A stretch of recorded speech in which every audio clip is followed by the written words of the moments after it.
पेशी होगी। कल देर रात गिरफ्तारी हुई थी और किराए के मकान पर कब्जा करने का ये जो पूरा मामला है, 31 साल पुराना ये मामला, जिसको लेकर देर रात ये गिरफ्तारी देखने को मिली। अब इसी को लेकर कुछ ही देर में कोर्ट में पेशी होनी है। फिलहाल उनकी तबीयत बिगड़ गई है और भर्ती है अस्पताल में, लेकिन कुछ ही देर में कोर्ट में पेशी इस पूरे मामले को लेकर होने वाली है। देर रात उनकी गिरफ्तारी की गई थी, आपको बताएं। 31 साल पुराना ये मामला है। आधी रात को अरेस्ट किया गया था। पटना पुलिस की टीम 35 साल पुराने एक मामले में निर्दलीय सांसद पप्पू यादव को गिरफ्तार करने उनके आवास पर पहुंची थी। अरेस्ट किया गया। आपको बताएं कि अब हाई वोल्टेज ड्रामा भी कल रात को देखने को मिला, लेकिन उनकी तबीयत भी खासा बिगड़ गई, जिसके बाद उनको पीएमसीएच भर्ती करवाना पड़ा है। 31 साल पुराने मामले में कोर्ट के वारंट पर यह कार्रवाई थी। सांसद ने इसे हालांकि राजनीतिक साजिश करार दिया है। पूर्णिया से निर्दलीय सांसद पप्पू यादव की तबीयत अचानक बिगड़ने के बाद उन्हें पटना के आईजीआईएमएस अस्पताल से पीएमसीएच शिफ्ट किया गया है। डॉक्टर्स की निगरानी में उनका इलाज लगातार जारी। बताया जा रहा है कि स्वास्थ्य स्थिति में गिरावट आने के कारण डॉक्टर्स की सलाह पर उन्हें बेहतर इलाज के लिए दूसरे अस्पताल रेफर किया गया है। फिलहाल उनकी हालत को लेकर डॉक्टर्स की टीम लगातार निगरानी कर रही है, नजर बनाए हुए है।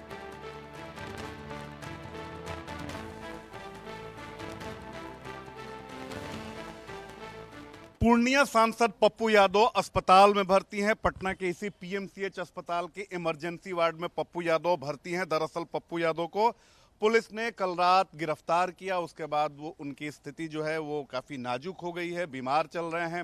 और देखिए कि पप्पू यादव के जो समर्थक हैं बड़ी तादाद में पूर्णिया और अन्य जगहों से यहाँ पर पहुँचे हुए हैं। उनसे हम बात करेंगे, क्या कुछ वो कह रहे हैं। आप लोग भी पूर्णिया से आए हैं?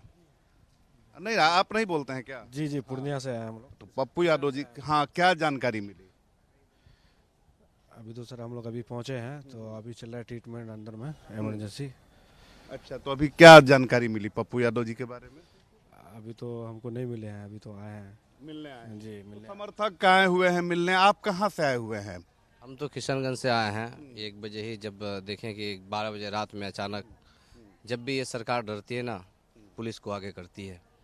इसीलिए ये गरीबों का मसीहा, मजलूमों की आवाज़, और किसी बहन के लिए अगर लड़ाई लड़ना गुनाह है तो ऐसे गुनाह 1000 बार करने के लिए हम सब समर्थक तैयार हैं। तो पप्पू यादव से सरकार क्यों डर रही है? तो सरकार डर रही है। आज देख रहे हैं ना पटना में नीट के छात्रों के साथ जिस तरीके से दुर्व्यवहार हो रहा है। अभी हॉस्टलों में देख रहे हैं कि सारा चीज़ नेताजी उजागर कर रहे हैं, सब चीज़ सामने आवाम के, पब्लिक के सामने रख रहे हैं। यही चीज़ सरकार को जो है मतलब सरकार के पेट में दर्द हो रहा है कि ये सारा चीज़ सरकार की काली चिट्ठा को जाहिर कर रहे हैं।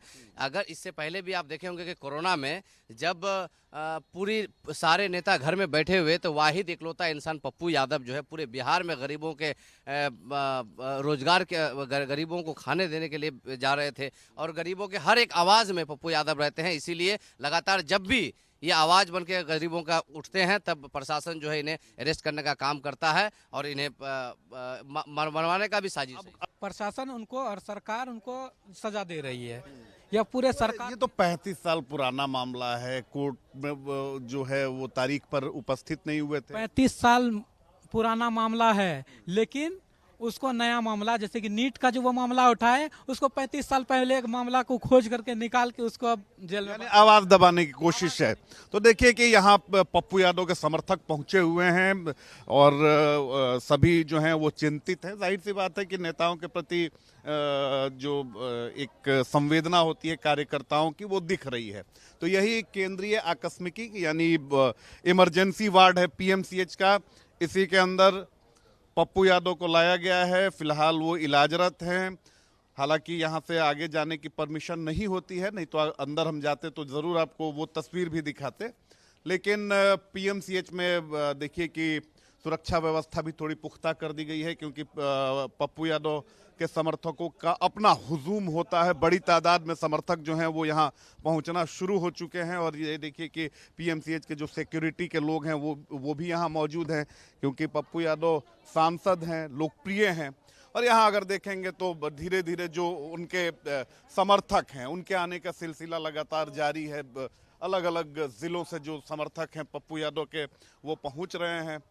तो देखिए कि ये जितनी भी गाड़ियां आप देख रहे हैं, ब्लैक स्कॉर्पियो या अन्य जो गाड़ियां हैं, ये सभी पप्पू यादव के काफिले में ये गाड़ी शामिल रहती है। इसको हमने कई बार देखा है।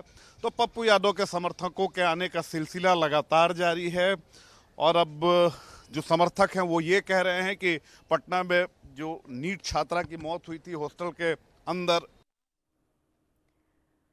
हमारे सहयोगी शैलेंद्र हमारे साथ जुड़ गए हैं, आइए उनसे और जानकारियां लेंगे। शैलेंद्र, आज कोर्ट में पेशी है लेकिन उनकी तबीयत बिगड़ी हुई है, अब आगे किस तरीके से कार्रवाई को बढ़ाया जाएगा, कैसे ये पेशी होगी?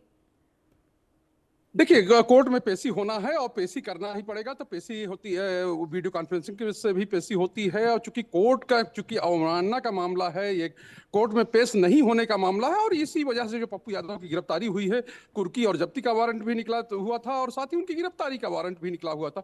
और इसी वजह से कल रात में जिस तरह का 3 घंटे के आसपास का हाई वोल्टेज ड्रामा रहा, उसके बाद पप्पू यादव को गिरफ्तार किया गया, हिरासत में लिया गया और वहां से आईजीआईएमएस लाया गया था और पीएमसीएच में भर्ती कराया गया है। तो साफ तौर पे है, पप्पू यादव कल जो कहे कि जनप्रतिनिधि हैं और जनप्रतिनिधि होने के साथ वो जो है जिस तरह से उनके समर्थक हैं वो लगातार ये कहते रहे हैं कि जो आवाज उठा रहे थे, चूंकि यही का मामला नहीं है, 2025 या 2026 का ही मामला नहीं है ये मामला। आप सोचिए कि 2020 में जब कोरोना काल था उस दौरान भी पप्पू यादव की गिरफ्तारी हुई थी, पुराने मामले में ही गिरफ्तारी हुई थी।